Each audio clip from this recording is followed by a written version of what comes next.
So in this Google Slides tutorial video, I'm going to be showing you guys how to insert a table into your presentation here on Google Slides. So once you have Google Slides opened up on your device, go into your presentation, go to the top and press on the plus icon. Then scroll all the way down to the bottom and where it says table, press on that.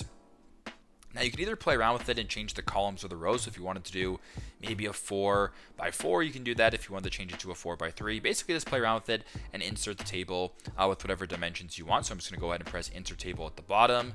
And there you go. I have now created a 4 by 4 table here in Google Slides. And if you want to change the color, for example, you can press on the color, go to the bottom and change the fill, change that to whatever you want. So you can make that column, orange if you wanted to. You can make this column, let's just make it blue, and you can basically play around with it and do whatever you want. If you want to add some text, just simply type in it.